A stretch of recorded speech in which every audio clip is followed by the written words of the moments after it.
Hey everyone, it's World Film Geek here in my interviews with Derek Ting, a Hong Kong based actor and filmmaker. He stars in the sci fi action film Agent Revelation coming on January 22nd. Enjoy the interview.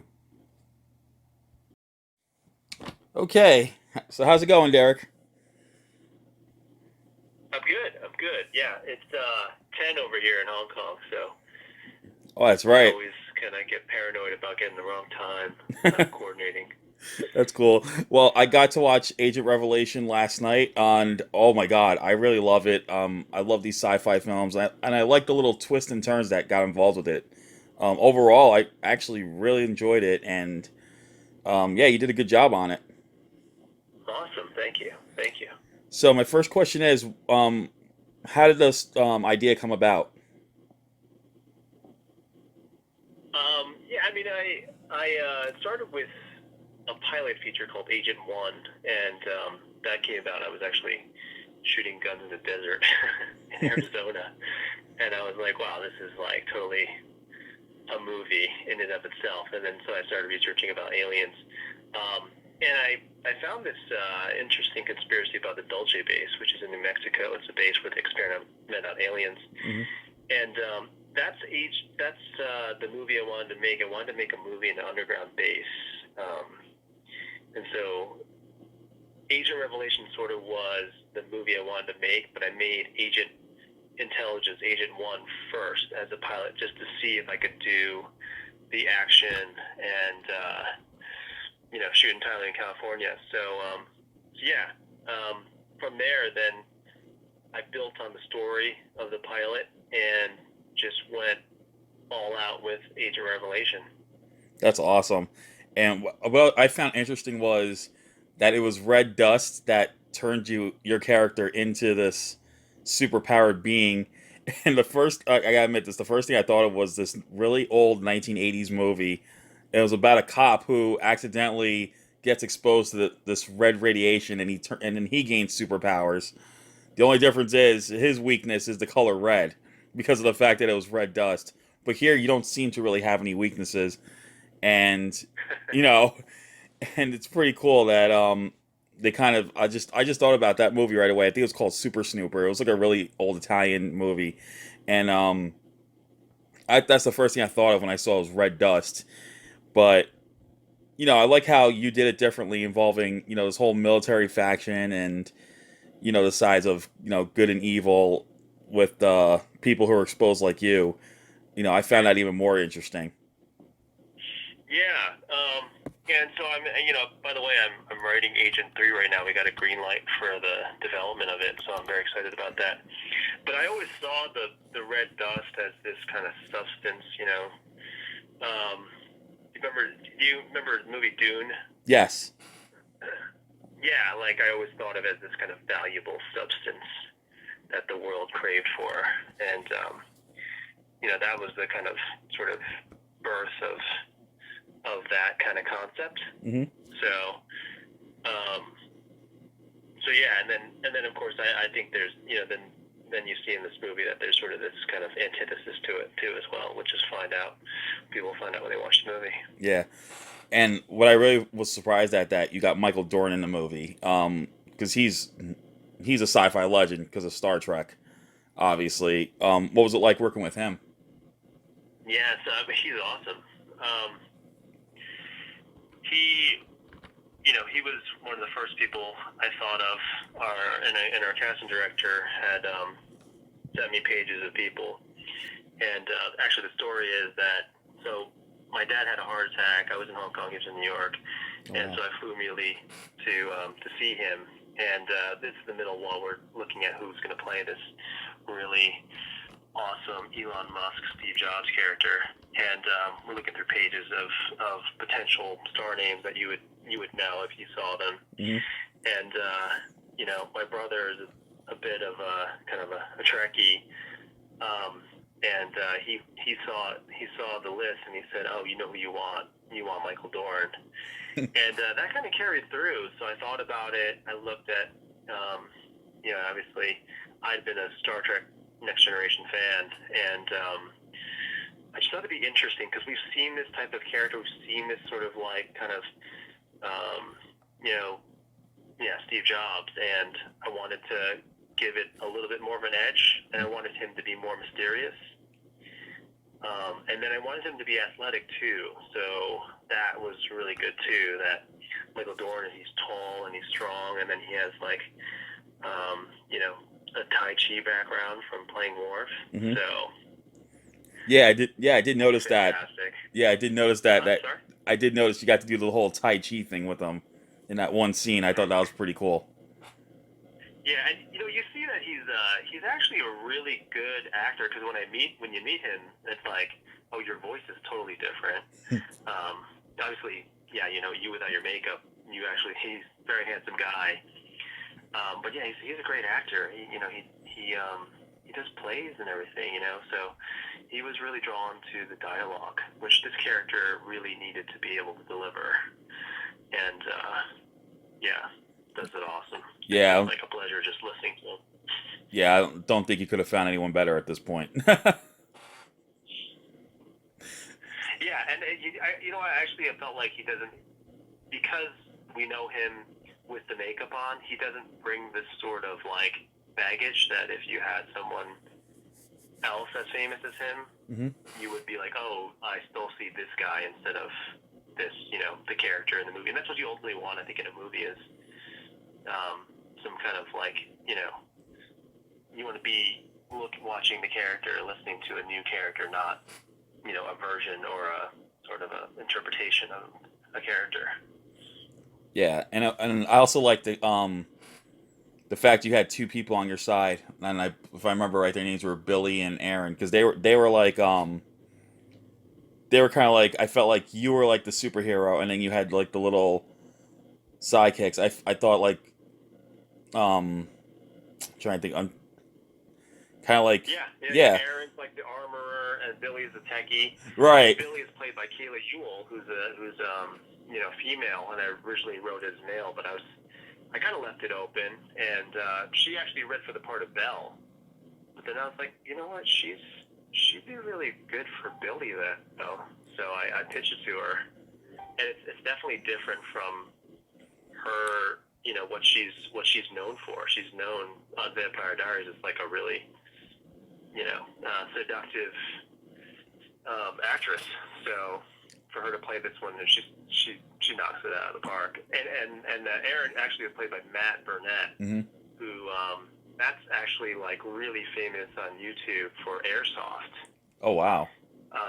So one of our sponsors was evic.com, and he, you know, and they do they're like the largest provider of airsoft, which is, for people who don't know what that is, that's military simulation type equipment. So, and then people kind of face off, they scrimmage, they play games, and he's like the guy, I would say. And he had a theater background. He's in LA, and he loves acting. So I wrote that part for him because he's kind of this goofy, funny character as well. So yeah, and then pairing them two up was awesome. I didn't have any chance to test them, but they totally have this kind of chemistry that I think really then kind of built this world for Jim. Right. He's looking for friends. He's looking for kind of, you know, a place in this world kind of thing, you know? Yeah, and what I really liked about Kayla was, for some reason, I was waiting for her to do like something action wise, because the way she came across, I felt like I was like, is she gonna be like the next Black Widow? Because she came across as something, just the way she presented herself and the way she's doing everything. I totally felt Scarlett Johansson coming out of her any second throughout the movie. I know it sounds weird, but that's how I felt. Like, so at that same time when I was, you know, looking at casting for the Alistair character, Michael Dorn, she's the first audition that I saw. So, and I thought the same thing. I thought she looked like Scarlett Johansson, honestly. And she even acted like, yeah, and she even talked like her, like in the way she said certain things. I'm thinking she's gonna go Black Widow on someone at one point. I you know, I know it didn't happen, but still, I could see it maybe in a future movie down the road. Who knows? Oh yeah, I'd love to expand. She does, yeah, she does. As we see, she does fire a rifle, and then she fires the Gatling gun, which is Yeah. what I love too. I put her on the Gatling gun. I said we got to use this, and we got to have Kayla do it. It's gonna be so awesome. So, so I love that. I love it when she does that. You know, I think what's great about her character is she's not kind of built her as somebody who maybe is not confident with it, Mm-hmm. but then to help her friends, she kind of overcomes that fear. Mm-hmm. I think that's what I really like about that character the most. That's what I love about characters too, is when they all have an arc, and I think most of them do have kind of some sort of mini arc throughout the movie. Yeah, I totally see that. So, how long did shooting take, and what, if any, challenges did you face during production? I had like 25 shooting days. What challenges, man? Geez, it happened so fast. I was just, sci-fi is really hard and action's really hard because if you don't execute well, I mean, there's just so much that can go wrong. So I planned a lot, and even then, I think in the end, when I was done, I didn't realize how many visual effects I would have because there's so many action sequences in the movie. Mm-hmm. And then, it's got to be impressive. So, when I wound up with 500 visual effects in the movie, I was like, oh man, what am I going to do? Yeah, like how you gonna pull it off? Yeah, so I spent like 3 months looking for a company. Luckily, I'd done this like project in Beijing, and they brought in some Hollywood people there, and one of them I became close friends with my friend Julian Sarmiento. He did Pacific Rim. Oh wow. He's a VFX provider for Pacific Rim. So I went to LA, and I met with all these different people, but I met with him too and showed him footage of the film, like really raw footage. And he was like, oh, this looks intriguing. This looks, this good. I want to watch more.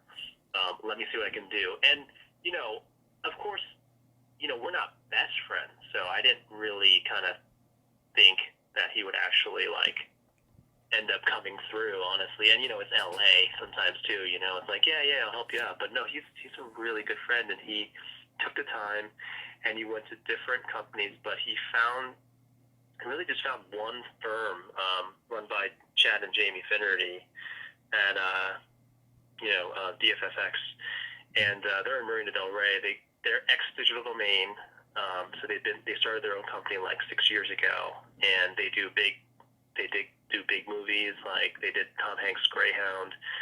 They worked on The Flash, Jack Ryan. So. Oh wow.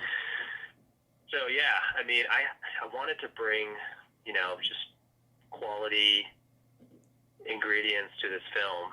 Sci-fi. If you come up with B-level visual effects, I mean, it just brings down the whole movie. So I didn't want that to happen. But so yeah, and they came through. Oh, they definitely did. They definitely did it. I felt like I was definitely watching like an A-list type of movie. The way the visual effects were done, compared to I've seen a lot of recent CGI stuff. Even like from like maybe 10 years ago, the CGI was like shoddy on some stuff, but here you nicely managed. Thanks so much. Thanks. So finally, with film, I know you just said you got greenlit for Agent 3. Are there any other projects in the works that you can talk about? Yeah. Well, I mean, that's the main one. I'm really excited about it because I think that if you enjoyed watching Age of Revelation, I'm just getting started, man. Oh, definitely. Because so this is the second time working with my stunt team, Action Factory, and they're fantastic. Joe Fiddler, he worked on The Punisher for stunt coordination, and as you work with a team, you get comfortable. My sound team, Ben Wilkins won the Oscar for Whiplash, and Jed he worked on Game of Thrones as dialogue editor. This is my like third movie. So you can see where I'm going. I'm just getting better and better. I'm learning a ton. I'm not perfect. I make tons of mistakes, but at the end of the day, I complete and finish, and then I try to give, my audience as much as possible. I'm not holding anything back. Right. So Yeah, and I think you did a good job with this one for sure. And I gotta say, I'm gonna look out for the first Agent movie. I hope I get to see that, and I'm definitely gonna look forward to the third one. That's for sure. yeah, I'll definitely send you. I would send you a copy, but Agent One we're re-releasing January 26th. It's slightly after because All I right. need time to get it back out. I'm looking at something potentially in January to see if I can, get it out there sooner. So stay tuned for that on my Facebook page or my YouTube channel. But we definitely want to share that with you. I mean, it's a solid first feature for Agent, and then Agent Revelation just really builds on that. So I cannot wait to see that. So, Agent Revelation is coming on January 22nd, and anyone who loves sci-fi and loves the superhero bit, they're gonna love a new type of superhero in Jim.